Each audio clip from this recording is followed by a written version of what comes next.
Hey, do you like debuffing enemies, forcing them to fight among themselves, and in general just messing with them while being stealthy, ending battles before stepping out of shadows? Then this playstyle is for you.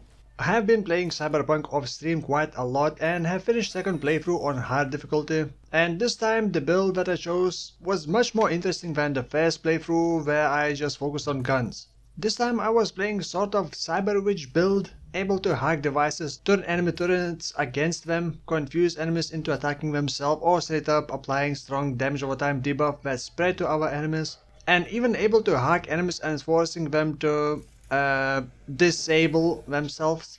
Doing all that without ever entering fight and never being spotted. But if spotted, this witch can quickly disable enemies, but it's really not ideal situation for this build. Essentially with this build you don't even need to use your weapon and you remain in stealth. You can also craft all the things that you want and make a lot of extra money by hacking devices, but this is mostly a side thing. I want to show cool quick hacks and how they work, but I will not be going into details about all the best cyberware and equipments. I want to leave that for you to discover and just to give you an idea of what you can expect if you're going with build like this. I will mostly go over attributes and perks that you should get early on to make things easier, but if you are not rushing with the game, then near the end you will have more perks than you need and basically can get everything. By that time game becomes very easy and you can't really mess up the build, so for that reason I want to focus more on early game. So early on I would recommend you to save around 45,000 credit. This shouldn't take long if you keep driving around town doing side missions, helping police, farming money by hacking access points, and in general just picking up everything and selling. The reason why 45,000 is to buy legendary operating system, which is where you slot your spells, quick hacks. Legendary will also give you more slots for quick hacks, give you more base RAM, which is like mana pool for quick hacks. Legendary Cyberware also have a couple different effects like increasing quick hack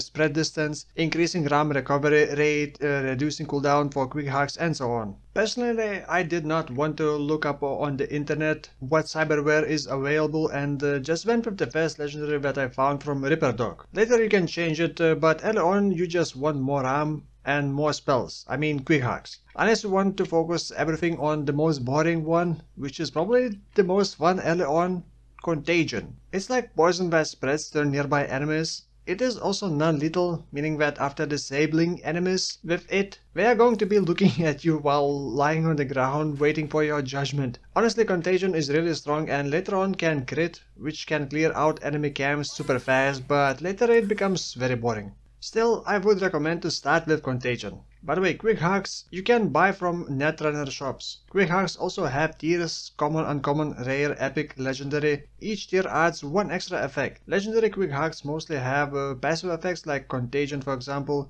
All quick hacks capable of spreading to multiple targets can jump one additional time, which sounds cool, but sometimes it can be annoying during stealth missions when you want to disable only one target. Now that I explained basics of spells, quick hacks, let's move on to a couple other quick hacks. And by the way, you can combine whichever quick hacks you like without needing to change the base build. So the next besides Contagion that I like using is Short Circuit. It is especially good against robots but can also non-lethally disable living enemies as well. This comes in handy when dealing with cyber psychos which you want to disable without killing them. Short Circuit does pretty good damage, has quick upload time and 3 times shorter cooldown than Contagion. Next quick hack that I like a lot but I find it troublesome to use is Detonate Grenade. It is ultimate quick hack, has like 2 minutes cooldown, long upload time, and it basically forces enemy to take their grenades and pull the pin. Troublesome because sometimes we only have like flashbang grenade and then it is wasted. Other times you don't want to use this near civilians or other objectives that can be destroyed by grenade. With Tetratronic Ripper MK4, you're not gonna remember that, with one of the legendary cyberware you can make ultimate quick hack spread, which is pretty funny to watch 2 enemies taking grenades and pulling the pin out and boom.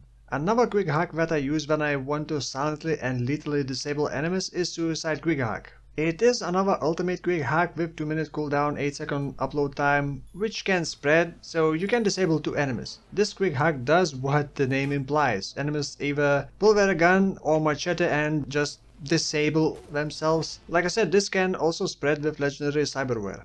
Another ultimate quick hack but non-lethal is System Reset. It can spread and silently make enemies go to sleep. Very handy in stealthy missions when you are on your way to the objective but some enemy is facing towards you and blocking your path. Just tell him to shut down and move past it with no issues. Nearby enemies can still detect disabled enemies and will be alerted but won't raise the alarm. Another cool ultimate quick hack is Cyberpsychosis. It makes enemies attack their allies or you if you are closer. If it is robot type, then it turns it to friendly towards you. While it sounds cool, but in practice not that great, it can work as a distraction. You can sneak by a group of enemies while they are fighting the cyber psycho. When it comes to non-ultimate quick hacks, there are a couple good ones for spellcasting, for damaging. Short Circuit and Contagion that I already talked about. Then there is Overheat, which is basically igniting enemies, which is somehow non-lethal. This also at higher tier disable enemies' actions. Synapse Burnout only does good damage if enemies already lost some life. There are other debuffs like jamming enemy weapons, making them exit combat state, blinding enemies and so on, which can work well in certain situations, so experiment and see what you like. Also, I should mention that quick hacks have some limitations against bosses and cyber psychos, so you can use suicide quick hack on bosses, but they will do little damage to themselves. That covers quick hacks, but that is not all when it comes to debuffs. You can also breach enemies and devices. Breaching is when you need to enter a required number from rows and columns. Just a quick guide to that. Timer only starts when you select the first number, so don't rush and try to figure out how to navigate. At first I did not want to think about this minigame, but once you figure it out, it becomes pretty easy. I know it has letters, but I'm just going to call it numbers. If first number you select is from row, then the next one is gonna be from the column, then the row again, then the column. So you want to look in advance where the next number is going to be, and if there isn't, then check our combination. Near the required number on the right, you're also gonna see what the effect is gonna be if you enter those numbers in the correct sequence. Against enemies it's mostly gonna be some kind of debuffs, and against devices it's probably gonna be just some kind of rewards. But be careful, in some missions there's also copy the malware, and you don't want that, so avoid entering certain sequences. By the way, with perks you can make this minigame easier. There are going to be some cases where you will want to use this, so it's good to learn how it works even if you don't plan on using it. There are certain debuffs in Breach Protocol tab, which is associated with intelligence as well as quick hacking. In here you can unlock breach protocols that turn enemies' turrets against them, reduce all enemy resistances and make them take more damage from your spells, quick hacks. I'm not the biggest fan of breach protocols, so most of my perks went into quick hacking and just other things, but you could at least get a big sleep protocol which disables all cameras in the network for 3 to 6 minutes. So now let me talk about what perks to pick early on. As for attributes, I started with max intelligence, some body and some technical ability. You even need body or technical ability to unlock certain doors. Basically, while going through missions, you're gonna have option to go through one route which is gonna require technical ability to open a door, or through another route which is gonna require body, as in also known as strength, to open doors. Technical ability is mostly for crafting and upgrading items, while body is for those who want to engage in fights more actively. Starting on with intelligence focus, you're going to want to increase mana recovery for spells, which is RAM and quick hacks. So from quick hacking tab, get RAM recovery and quick hack damage, then RAM on kill basically. Then you may want to add couple perks into body. You also want body to be at least 5 attributes, which unlocks maximum health perk, or body 7, which unlocks health region outside combat perk. I chose to go with technical points rather than body in the end, so I put couple points in there early on, and you will want to keep this pretty high to be able to unlock some doors. A quick note, do not take scrapper perk. You do not want junk items to be automatically turned into crafting materials, because we don't give many materials and some junk items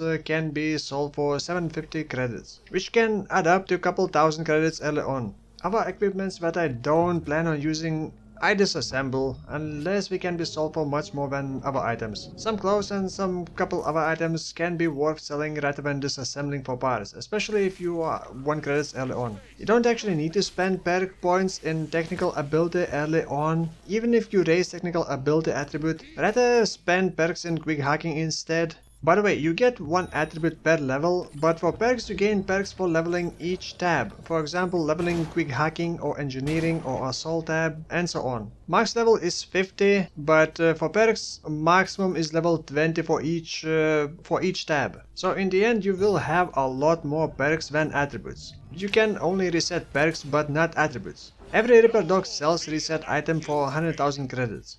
Now back to Quick Hacking tab. Once you put more points into intelligence, you will unlock Quick Hacking duration, which is useful for some debuffs but mainly for contagion and overheat. At intelligence 11, you unlock perk that makes Quick Hack deal more damage to unaware targets, which is when enemies are not in the combat state. They can be looking for you, but as long as they are not in the combat state, it should count as unaware. And if you are playing stealthy, definitely take this. At Intelligence 12 you unlock Quick Hack Spread Distance perk. If you combine this perk with Cyberware, you can make Contagion spread like crazy far away. You may also want to unlock crafting specs for rare Quick Hacks. You will need lower tier Quick Hack to craft a higher tier Quick Hack, so it's basically like upgrading. So unequip your Quick Hack before trying to craft it.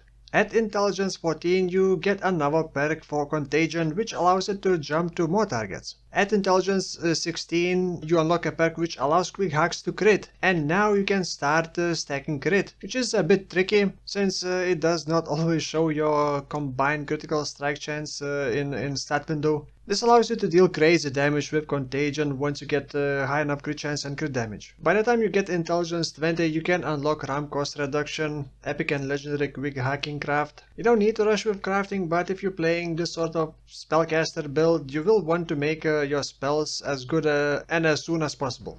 Then I put more points into crafting and engineering and breach protocol, but those are more of side things. If you want to get more damage for your quick hacking, you will want to unlock some breach protocols and hack into enemies before casting spells, I mean quick hacks. But you may also want to put attributes into cool to be able to get perks from stealth. At 7 cool you can get perks to increase critical strike chance while sneaking, deal more damage to human enemies and get more movement speed while sneaking.